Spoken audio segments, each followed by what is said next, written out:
Fancy புறா வளர்த்துறான்னு வச்சுங்களேன். அது இல்லாமல் வந்து ஒரு மாதத்தில் பார்த்தீங்கன்னா நமக்கு ஒரு 10,000 to 15,000 நார்மலாக நமக்கு வருமானம் கன்ஃபார்மாக இருக்குது. நார்மல் புறா பார்த்தீங்கன்னா நம்ம ஆசைக்காக வளர்த்தாலும் அது கம்மியான வருமானம் தான் இருக்குது நமக்கு.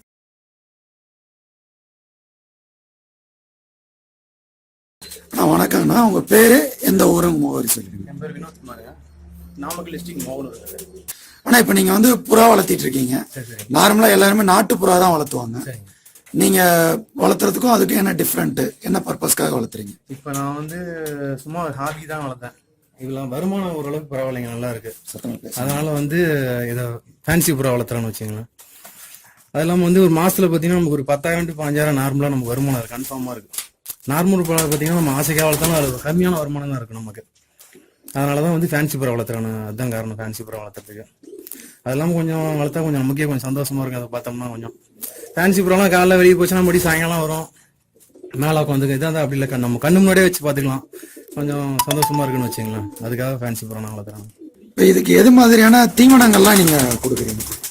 தீவனம்னு பார்த்தீங்கன்னா மக்காச்சோளம், கம்பு, சோளம், வெள்ளை சோளம், பாசிப்பயிறு, கொண்டக்கடலை, அப்புறம் பார்த்தீங்கன்னா சிகப்பு அரிசி கொடுக்குறேன். அப்புறம் பார்த்தீங்கன்னா அரிசி நார்மலாக பச்சை அரிசி கொடுப்பாங்க. கோதுமை அதிகமாக சேர்த்துவோம், 30%, அதாவது 100%ல் 30% கோதுமை சேர்த்திக்கும். வெயில் காலத்தில் வந்து கோதுமை கம்மி பண்ணி கம்பு, ராகி அந்த மாதிரி எடுத்து சேர்த்திக்கோங்க. சரிங்க. இப்போ அடுத்தது பார்த்தீங்கன்னா நாட்டுப்புறாவுக்கும் இந்த புறாவுக்கும், அதாவது நாட்டுப்புறா வந்து அதிக மேய்ச்சல் முறையில தான் போகும். இது கூண்டுக்குள்ளேயே நம்ம வளர்த்துறதுனால நோய் ஏதாவது அதிகமாக ஏற்படுமா, இல்லை அது மாதிரி சமயங்கள்ல என்னென்ன இது நீங்க முன்னெச்சரிக்கை நடவடிக்கை நம்ம எடுக்கணும்? இப்போ வெயில் காலத்தில் கண்டிப்பாக நாட்டுப்புறாக்கு வந்து ஃபேன்சி புறாக்கு நோய் கண்டிப்பாக வருங்க. அதான் மழை காலத்துலையும் சரி, குளிர் காலம், வெயில் காலம், எல்லா காலத்துலையும் அதுக்கு தகுந்த மாதிரி நோய் கண்டிப்பாக வருங்க. அந்த டைம் இப்போ சம்மர் சீசன்னா பார்த்தீங்கன்னா வந்து ஹீட் அதிகமாக இருக்குங்க. சாப்பாட்டில் வந்து ஃபர்ஸ்ட்டு வந்து கோதுமை ஹீட் அதிகமாக இருக்குங்க. அதனால என்ன பண்ணணும், ராகி ஃபர்ஸ்ட் சேர்த்தோம். சம்மர் ஆரம்பிச்சாலும் கேஜ் கொஞ்சம் நல்லா க்ளீனாக வச்சுக்கணும் சம்மர் டைமில். அப்புறம் பார்த்தீங்கன்னா மெடிசன் பார்த்தீங்கன்னா அந்த கத்தாழை இருக்கு தெரியுங்களா, சோத்து கத்தாழை, அதை தண்ணியில் ஊற வச்சு போடுங்க அந்த கூலிங் கம்மி பண்ணுறதுக்கு. அப்புறம் தண்ணியில் ஜீரகம் கொதிக்க வச்சு நைட்டே கொதிக்க வச்சு எடுத்து வச்சுக்கோங்க. அந்த தண்ணி காலையில் வைப்போம். அந்த கூலிங்கை அதாவது கூலிங்காக இருக்க மாதிரியே பார்த்துக்கணும் வச்சுங்களேன். அப்புறம் பார்த்தீங்கன்னா மெடிசன் அதிகம், வெயில் காலத்தில் மெடிசன் அதிகம் கொடுக்க மாட்டோம், தண்ணி அதிகமாக வைப்போம். மெடிசன் கொடுத்தா அதுக்கு ஒவ்வாமை மாதிரி வயிறு பிரச்சனை அந்த மாதிரி பிரச்சனைலாம் வந்துடும். அதனால மெடிசன் கொடுக்க மாட்டோம், விட்டமின்ஸ் அந்த மாதிரி ஐட்டம்லாம் அதிகம் கொடுக்க மாட்டோம்னு வச்சுங்களேன். இப்போ தண்ணி பார்த்தீங்கன்னா சுத்தமாக வச்சுக்கணும். காலைல ஒரு நேரம், மதியம் ஒரு நேரம், சாயங்காலம் ஒரு 3 நேரம் கன்ஃபார்மாக வைக்கணுங்க. இந்த குஞ்சு புறா இருக்கிறதுக்கெல்லாம் கேஜுக்குள்ளே ஒரு சின்ன கப்பு வச்சு தண்ணி அதிலே வச்சிடணும். ஃபேன்சி புறா பொறுத்தலையும் வெளியே திறந்து விட்டாலுமே நடுவில் வந்து கொஞ்சம் தண்ணி அதுக்குள்ளே இருக்கிறது நல்லது. ஏன்னா குஞ்சு புறாக்கு அதிகமாக தீனி கொடுக்கும், தண்ணி அதிகமாக கொடுக்கும், அதனால தண்ணி அதுக்குள்ளே இருக்கிறது நல்லதுன்னு வச்சுக்கோங்க. இப்போ இது நாட்டுப்புறா மாதிரி குஞ்சு புறாவுக்கு தீனி வந்து அதே பேரண்டே கொடுக்குமா, இல்லை நம்ம தான் ஏதாவது கொடுக்கணுமா? இப்போ பார்த்தீங்கன்னா ஃபேன்சி புறா வந்து மேக்ஸிமம் அந்த மாதிரி கொடுக்காதுங்க. ஒரு புறா நல்லா காப்பாற்றும், ஒரு புறா அந்த மாதிரி காப்பாற்றாதுங்க. அதுக்கு நம்மளே அந்த கொண்டக்கடலை, பாசிப்பயிறு, இதெல்லாம் கொஞ்சம் பச்சை பட்டாணி இதெல்லாம் ஊற வச்சு ஒரு புறா நல்லா ஹெல்த்தியாக வளர்த்துரும். மேக்ஸிமம் ஒரு புறா கொஞ்சம் ஹெல்தி இல்லாமல் தான் வரும். அதை வந்து நம்மளே கொஞ்சம் ஹேண்ட் ஃபீட் பண்ணுறது கொஞ்சம் நல்லா இருக்கும். கொஞ்சம் நம்ம காப்பாற்றிக்கலாம்னு வச்சுக்கலாம், 2 புறம் கரெக்டாக எடுக்கலாம் ஹெல்டு. அதுதாங்க அது. இப்போ இதுக்கு நோய் வந்துச்சு அப்படின்னா எது மாதிரியான நோய் வந்து இதுக்கு வருங்க? இதுக்கு வந்து பார்த்தீங்கன்னா ஃபர்ஸ்ட் அம்மை தாங்க பிரச்சனை. குஞ்சுங்களுக்கு அம்மை பிரச்சனை.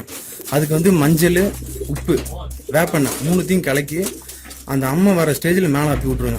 மற்றபடி இங்கிலீஷ் மெடிசன் எனக்கு தெரிஞ்சு எதுவும் செட் ஆகிற மாதிரி தெரியல. உப்பு, மஞ்சள், வேப்பெண்ணெய் இது 3 வந்து நல்லா அம்மைக்கு பெஸ்ட்டுங்க. அப்புறம் சளிக்கு பார்த்தீங்கன்னா மிளகு, அப்புறம் பார்த்தீங்கன்னா இஞ்சி, பூண்டு. இது ஓரளவுக்கு ஒரு 50 புறா இருக்குன்னா 1 ஸ்பூன் மிளகு, இஞ்சி ஓரளவுக்கு, பூண்டு ஓரளவுக்கு, இதை போட்டு ஒரு தண்ணியில் ஒரு 5 லிட்டர் தண்ணியில் லைட்டாக இடிச்சு அப்படியே தண்ணியில் கலந்து வச்சோன்னு வச்சுங்களேன். அந்த கொஞ்சம் வெயில் காலம் அந்த ஆன்டிபயோட்டிக் மாதிரி சளி பிரச்சனை அதெல்லாம் இருக்காங்க வச்சுங்களேன். சளிக்கு இந்த மாதிரி பண்ணுவாங்க. அதையும் மீறி தாங்கலைன்னா அமாக்சிலின் 250 ஒரு மாத்திரை இருக்குங்க, அது போடுங்க. ஆன்டிபயோட்டிக் நைட்டில் வந்து ஒரு அரை மாத்திரை போடுவேன். அப்புறம் பார்த்தீங்கன்னா சளி விட்டு அம்மை. அடுத்தது பார்த்தீங்கன்னா நுரையீரல் பாதிப்பு வரும். நுரையீரல்னா கொஞ்சம் வாயை குழந்தை இது பண்ணிக்கிட்டே இருக்கும். அதுக்கு வந்தீங்கன்னா லைஃப் 52 ஒரு மருந்து லிக்விட் இருக்குங்க. 5 லிட்டரு தண்ணியில் வந்து 2.5 ml தண்ணியாக இருப்பாங்க. அது வந்து இப்போ வைக்க மாட்டாங்க, ஏதாவது கொஞ்சம் பிரச்சனை சரியா தீனி எடுக்கல அப்படிங்கிற பட்சத்தில் அந்த மருந்துலாம் வைப்போம் வச்சுங்களேன். அப்புறம் வைமரால்னு ஒரு மருந்து இருக்குங்க. வைமரால், ஆஸ்ட்ரோபேட் 2த்தையும் ஒன்றா கலந்து வச்சுக்குவோம். 5 லிட்டர் தண்ணியில் வந்து 2 ml இல்லை 3 ml கலந்து வைப்பாங்க. அது எதுக்குன்னா விட்டமின்ஸ், மினரல்ஸ் அந்த மாதிரி எல்லாம் அதில் கலந்துட்டா கரெக்டாக இருக்கும் வச்சுக்கலாம். இதெல்லாம் இது வெய்ய காலத்துல கொடுக்கக்கூடாதுங்க. மேக்ஸிமம் வெய்ய காலம் முடிஞ்சு கொடுத்தா நல்லதுங்க. ஏன்னா வயிறு கொஞ்சம் பிரச்சனையா இருக்கும் புறாவுக்கு மேக்ஸிமம். காலையில சுண்டல் பார்த்தீங்கன்னா ஊற வச்சு கொடுப்போம். காலைல பாசிப்பயிறு, சுண்டல், பச்சை பட்டாணி, இது மேக்ஸிமம் ரெகுலரா ஹெல்த்தியான ஃபுட். அதுக்கு கிரீன் அந்த ஊற வச்சு கொடுக்கணும். நல்லா குஞ்சுங்களுக்கு நல்ல ஜீரணமாகவும் குஞ்சு நல்லா ஹெல்த்தியா இருக்கும்னு வச்சுங்களேன்.